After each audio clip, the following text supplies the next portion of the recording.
Бажаю здоров'я, шановні українці. Провів сьогодні чергове засідання Ставки Верховного Головнокомандувача. Доволі тривали 3 години. Дуже детально проаналізували ситуацію на передовій, на усіх напрямках, на енергетичному фронті, ситуацію на кордонах. Доповідали головнокомандувач, командувачі, керівник розвідки, прем'єр-міністр, міністр оборони, керівник прикордонників. Знаємо, до чого готується ворог. Будемо відповідати і далі звільняти нашу землю. Також дуже детально проаналізували все, що стосується постачання силам оборони. Це техніка, боєприпаси, зв'язок, зимові речі.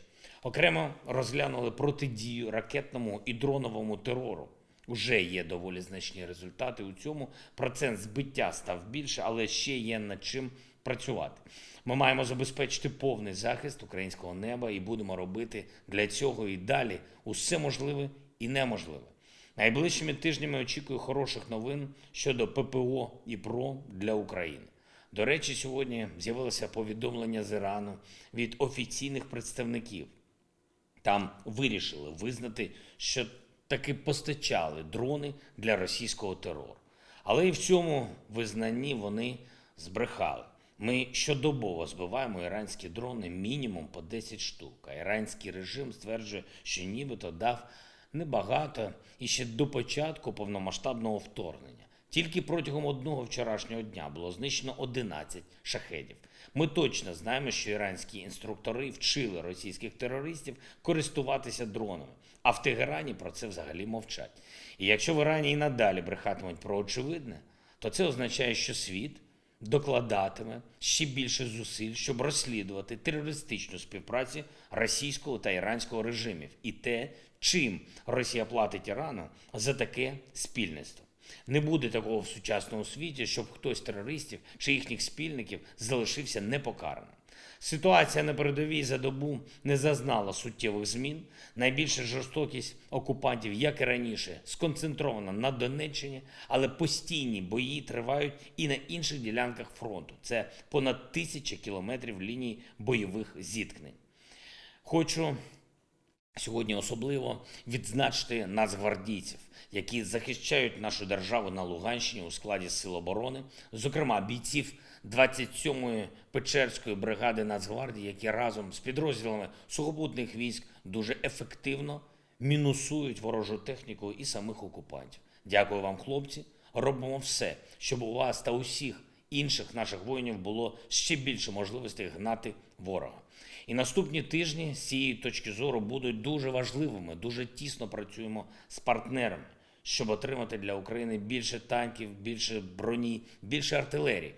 Хочу відзначити і наших прикордонників, тих, хто продовжує укріплювати рубежі на Сумщині, Чернігівщині, на Харківщині, попри постійні російські обстріли і провокації. В деяких прикордонних районах нашої країни майже щоденно мінометний вогонь терористів, постійна загроза ракетних ударів. Я дякую, хлопці, за стійкість і витримку. Цього тижня вдалося забезпечити продовження роботи зернового коридору у Чорному морі. За підсумками 7 днів з портів Одеса, Чорноморськ та Південний вийшли 28 суден, які перевозять більше ніж 800 тисяч тонн агропродукції. Напрямки – Єгипет, Лівія, Марокко, Алжир, Оман, Туреччина, Китай, Ефіопія. Причому судно в Ефіопію зафрахтовано продовольчою програмою ООН. На борту 30 тисяч тонн пшениці. І це типовий перелік країн, які споживають більшу частину нашого аграрного експорту. Саме на прикладі експортної зернової ініціативи ми показали, що світ здатен гарантувати стабільність попри будь-які загрози, які створює Росія. Світ не піддався російському шантажу, ключові суб'єкти діяли рішуче, і як результат загострення продовольчої кризи вдалося уникнути. Це один з найбільш вагомих міжнародних результатів всієї осені. Коли світ об'єднаний, у терористів немає шансів. Ще один доказ сили від реального об'єднування світу – це робота нашої благодійної платформи United 24. Сьогодні рівно півроку після її запуску. Майже 220 мільйонів доларів внесків від мільйонів людей з більш ніж сотні країн. Для України купуються дрони, гелікоптери, машини для розмінування, в тому числі дуже ефективна Армтрек, десятки швидкої, які вже працюють у прифронтових районах. До проєкту приєднались зіркові амбасадори Андрій Шевченко, Еліна Світоліна, Олександр Усик, Демна, Лів Шрайбер, Марк Геммел, Imagine Dragons, Барбара Стрейзанд, Скотт Келлі і Тімоті Снайдер.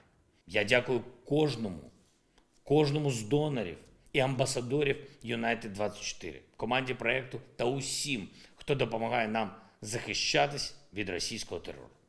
І, до речі, наступного тижня ми запускаємо ще один фандрайзинговий напрямок.